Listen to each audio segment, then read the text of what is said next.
सोमवार का दिन भोले शंकर के लिए समर्पित होता है। आज के दिन भक्त भोलेनाथ को प्रसन्न करने के लिए विशेष पूजा अर्चना करते हैं और व्रत रखते हैं। तो आइए सुनते हैं सोमवार के व्रत की कथा। एक समय की बात है, किसी नगर में एक साहूकार रहता था। उसके घर में धन की कोई कमी नहीं थी, लेकिन उसकी कोई संतान नहीं थी। इस कारण वह बहुत दुखी था। पुत्र प्राप्ति के लिए वह प्रत्येक सोमवार का व्रत रखता था और पूरी श्रद्धा के साथ शिव मंदिर जाकर भगवान शिव और पार्वती जी की पूजा आराधना करता था। उसकी भक्ति देखकर एक दिन मां पार्वती प्रसन्न हो गईं और भगवान शिव से उस साहूकार की मनोकामना पूर्ण करने का आग्रह किया। पार्वती जी की इच्छा सुनकर भगवान शिव ने कहा कि हे पार्वती, इस संसार में हर प्राणी को उसके कर्मों का फल मिलता है और जिसके भाग्य में जो हो उसे भोगना ही पड़ता है। लेकिन पार्वती जी ने साहूकार की भक्ति का मान रखने के लिए उसकी मनोकामना पूर्ण करने की इच्छा जताई। माता पार्वती के आग्रह करने पर शिव जी ने साहूकार को पुत्र प्राप्ति का वरदान तो दिया, लेकिन साथ ही यह भी कहा कि उसके बालक की आयु केवल 12 वर्ष की होगी। माता पार्वती और भगवान शिव की बातचीत को सुनकर साहूकार ने सोचा कि अब इस पर मैं क्या करूं। उसे ना तो इस बात की खुशी थी और ना ही दुख। वह पहले की भांति शिव जी की पूजा करता रहा। कुछ समय के पश्चात साहूकार के घर एक पुत्र का जन्म हुआ। जब वह बालक 11 वर्ष का हुआ तो उसे पढ़ने के लिए काशी भेज दिया गया। साहूकार ने पुत्र के मामा को बुलाकर उसे बहुत सारा धन दिया और कहा कि तुम इस बालक को काशी विद्या प्राप्ति के लिए ले जाओ और मार्ग में यज्ञ कराना। जहां भी यज्ञ कराओ वहां ब्राह्मणों को भोजन कराते और दक्षिणा देते हुए जाना। दोनों मामा भांजे इसी तरह यज्ञ कराते और ब्राह्मणों को दान दक्षिणा देते काशी की ओर चल पड़े।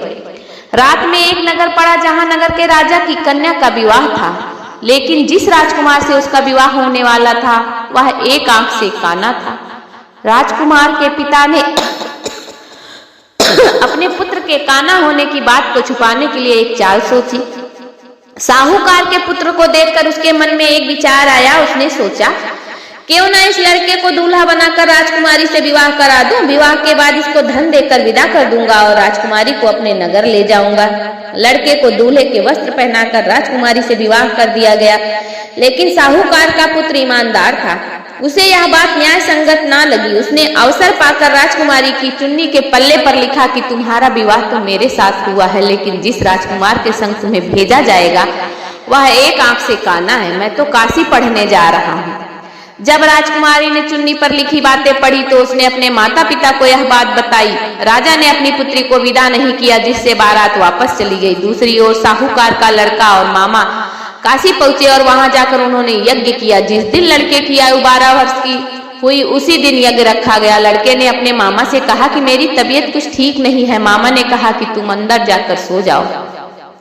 शिव जी के वरदान के अनुसार कुछ ही देर में उस बालक के प्राण निकल गए। मृत भांजे को देखकर उसके मामा ने विलाप शुरू कर दिया। संयोगवश उसी समय शिव जी और माता पार्वती उधर से जा रहे थे। पार्वती ने भगवान से कहा, स्वामी मुझे इसके रोने के स्वर सहन नहीं हो रहे, आप इस व्यक्ति के कष्ट का निवारण करें। जब शिवजी मृत बालक के समीप गए तो वह बोले कि यह तो वही साहूकार का पुत्र है जिसे मैंने 12 वर्ष की आयु का वरदान दिया था। अब इसकी आयु पूरी हो चुकी है। लेकिन मातृभाव से विभोर माता पार्वती ने कहा कि हे महादेव, देवादिदेव, आप इस बालक को और आयु देने की कृपा करें, अन्यथा इसके वियोग में इसके माता पिता भी तड़प तड़प कर मर जाएंगे।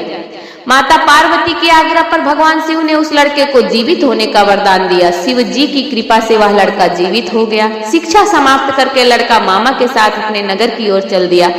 दोनों चलते हुए उसी नगर में पहुंचे जहां उसका विवाह हुआ था। उस नगर में भी उन्होंने यज्ञ का आयोजन किया। उस लड़के के ससुर ने उसे पहचान लिया और महल में ले जाकर उसकी खातिरदारी की और अपनी पुत्री के साथ उसे विदा किया। इधर साहूकार और उसकी पत्नी भूखे प्यासे रहकर बेटे की प्रतीक्षा कर रहे थे। उन्होंने प्रण कर रखा था कि यदि उन्हें अपने बेटे की मृत्यु का समाचार मिला तो वह भी प्राण त्याग देंगे, परंतु अपने बेटे के जीवित होने का समाचार पाकर वह बेहद प्रसन्न हुए। उसी रात भगवान शिव ने व्यापारी के स्वप्न में आकर कहा, हे श्रेष्ठी, मैंने तुम्हारे सोमवार के व्रत करने और व्रत कथा सुनने से प्रसन्न होकर तुम्हारे पुत्र की लंबी आयु प्रदान की है। इसी प्रकार जो कोई सोमवार व्रत करता है या कथा सुनता है और पढ़ता है उसके सभी दुख दूर होते हैं, उनकी समस्त मनोकामनाएं पूर्ण होती हैं। बोलो शंकर भगवान की जय।